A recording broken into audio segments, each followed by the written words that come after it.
Okay, now let's create a new file. So in the same directory, new file, and then let's name it as insert.php.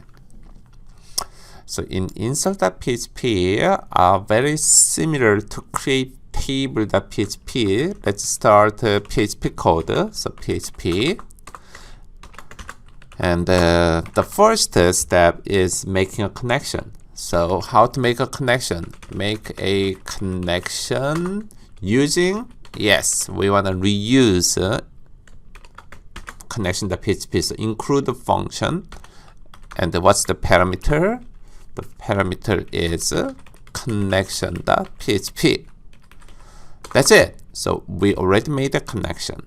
Now, next one is we wanna run insert statements. So for insert statements, let's try to test it first, like what we have done for create table. So go to PHP myadmin temporary. So in this PHP myadmin, if you go to persons table, currently we do not have any data yet, right? So if you look at structures, actually I did not mention about one constraint in create table statements previously.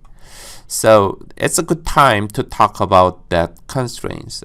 The constraint name is auto increment.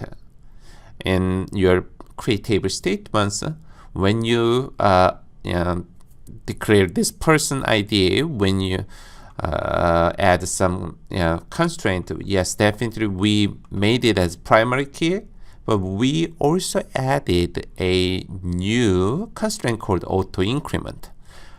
What this auto increment constraint means is when it's primary key, sometimes it's cumbersome to assign a unique ID for each person. In that case, by adding this constraint called auto increment, you don't have to worry about that, but the system automatically assigns new ID for new person. So it is very important when you run insert into statements. Insert into statements, if you did not assign any value for person's ID, it will be automatically generated. So now I will show you how it works. So go to SQL, and instead of this select statements, let's type insert into. So insert into. Okay, so insert into. Oh, sorry, into. Oh. Insert into table name. So what's the table name? Persons, and if you provide the full set of values, you don't have to specify the column name. But in our insert into statements, make sure we do not provide the person ID manually. Instead, we will just provide the first name, last name, and age, and we let the system create the ID automatically. So in that case, you have to specify specific column names because you are not providing all the values. So what's the first name column and the last name column, and we will provide age. So specify the column name. After that, you can assign values for each column. So values, and what will be the values? Inside here, let's match it. The first column is first name. So let's test it with your name first. So in my case, let me use my name. So the text value is enclosed by single quote, remember? So Hun as the first name and the last name, Cha. And let me write down my secret age is how about 44. So I will click go. Remember, ID is not given. So click go. Now one row is inserted, and if you copy this, you can reuse it later. So let me just copy in WordPad as we did before. And after then, let me check this table by click browse. Now, can you see the first data here? Huncha, and what's the person ID? Automatically, ID 1 is given. In other words, if you go to SQL back, and then if I copy this, insert into statements one more time here, and let me change the values, for example, to, in my case, let's say Chloe Cha, and let's say it's 10-year-old. If I rerun, not rerun, run again. If I go back to browse, what you can see, second data is entered, and what's the person ID? Although I did not provide it, it's already there, and the next integer number 2 is given as person ID. That's how auto increment works. You understand it? And at the same time, we tested this insert into statements in phpMyAdmin. So what will be the next step? Now with this tested insert statements, we want to run it directly from our PHP program. So let's move on. Okay, so now in your insert.php file, let's prepare SQL statements. So what is the SQL statements we want to run? We want to run insert into person statements. So since we already have tested, you can copy and paste the tested insert into statements from your WordPad, and you may want to slightly modify it. So let me copy previous insert into statements here, and let me enclose them with double quote, and let me assign SQL, how about SQL 1, because I want to execute 2 SQL statements. Insert into persons, first name, last name, and the values, let me change it to, how about Peter? And the last name, how about Griffin? And 35. And let me add one more SQL statements, slightly different, but let me copy SQL 1, and let me paste it here, and let's name it as SQL 2, and let's change it first name as Glenn, and how about let's name Cogmeyer, so Q-U-A-G-I, Cogmeyer, M-I-R-A. And the age is integer, so you don't need a single quote. How about 33?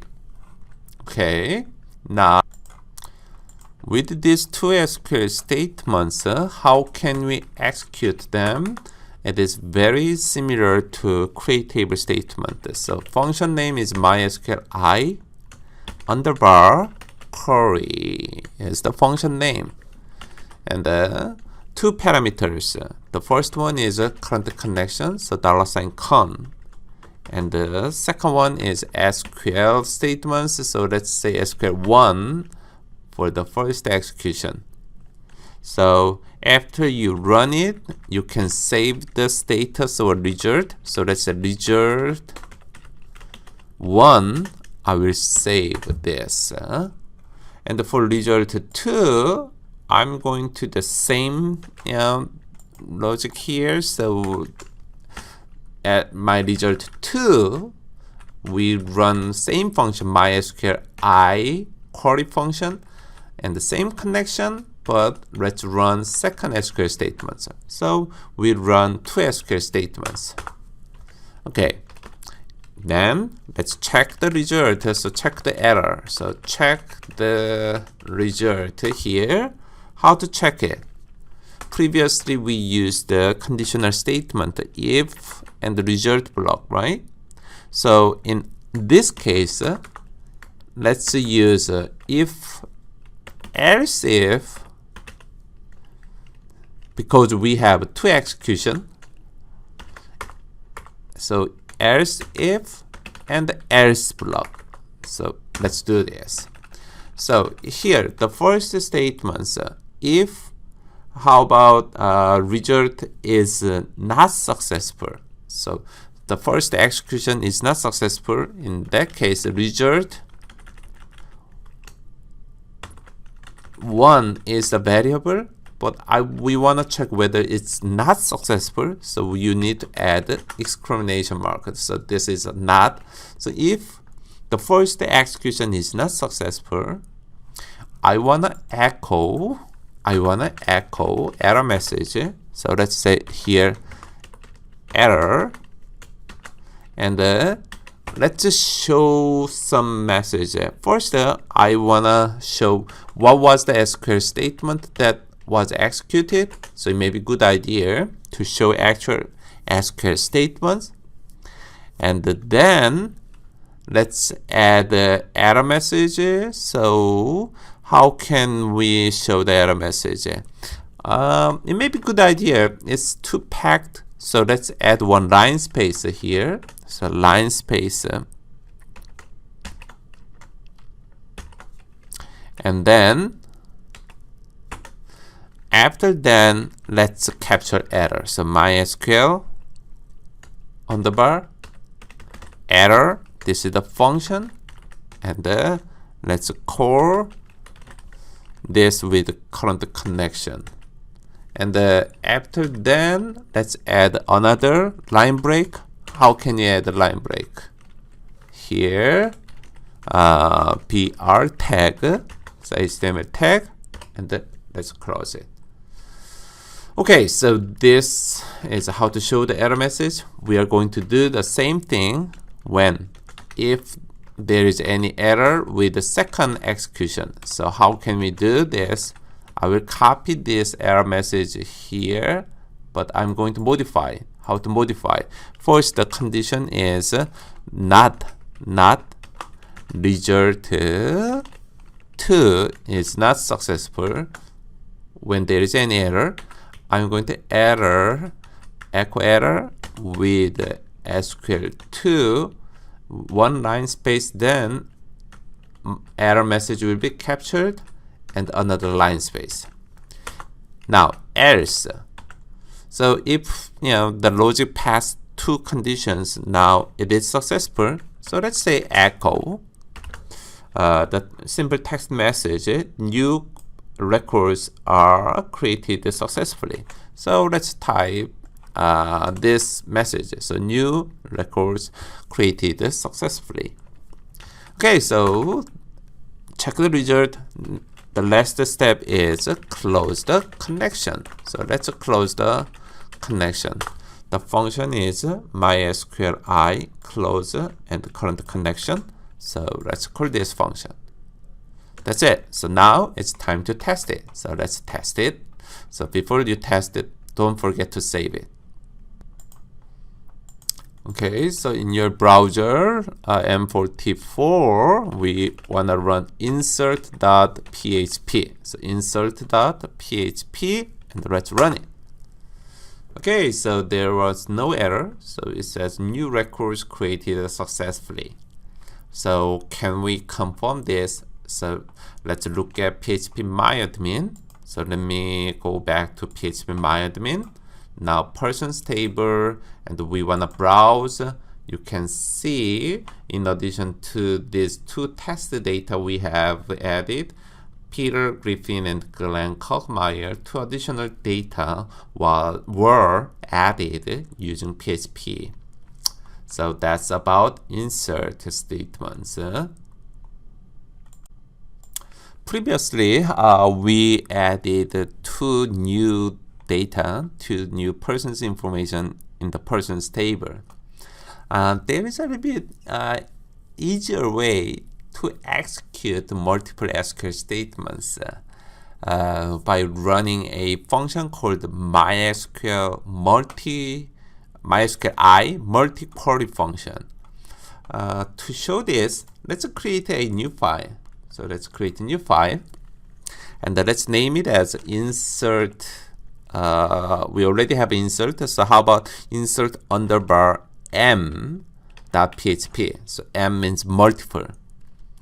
So click OK, and in this blank editor, instead of doing from the scratch, how about open insert.php that we have done and copy everything, and let me paste this in our new file called insert m.php. So here I pasted it. So I'm editing insert underbar m php, but I'm reusing insert.php code here. So I'm going to slightly modify it. So making a connection is the same, and we want to run two SQL statements.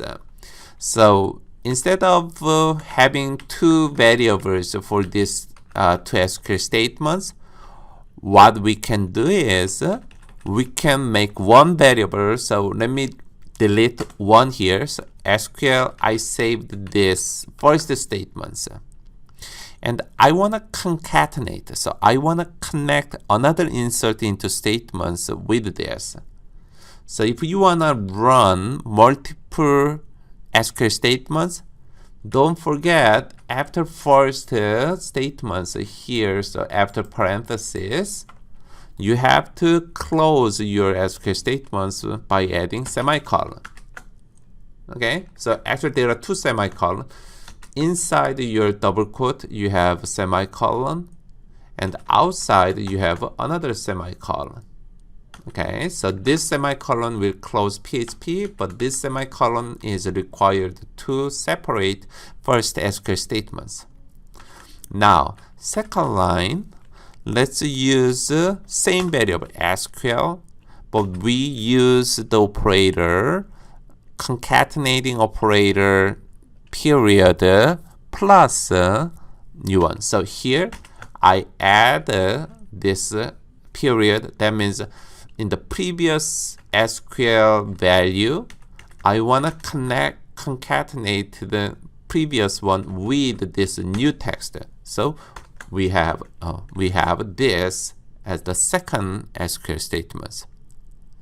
So in your one variable SQL, actually, two insert into statements will be saved in one variable, in one text, as one text.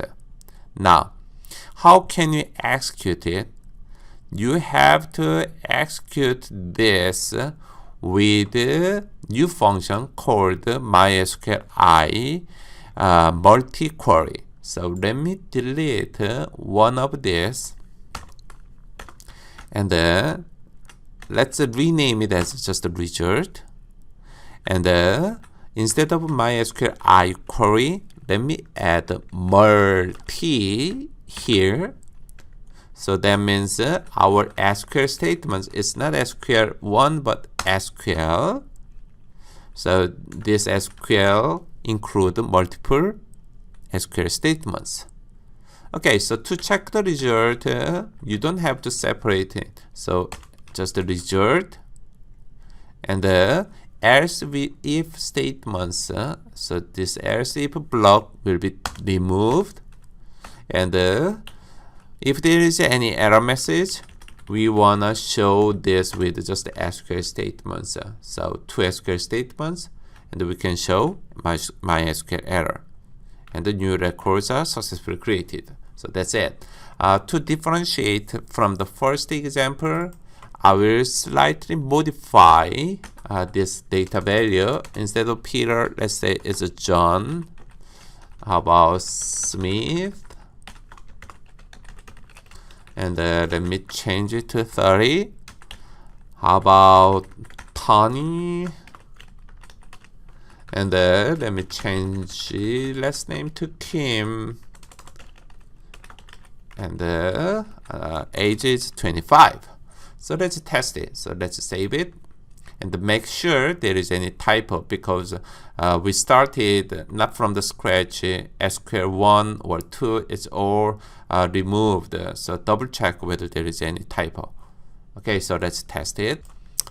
Okay, so in your browser, now instead of insert.php, let me add insert_m.php. Okay, so we have the same message, new record created successfully, because I do not have any error.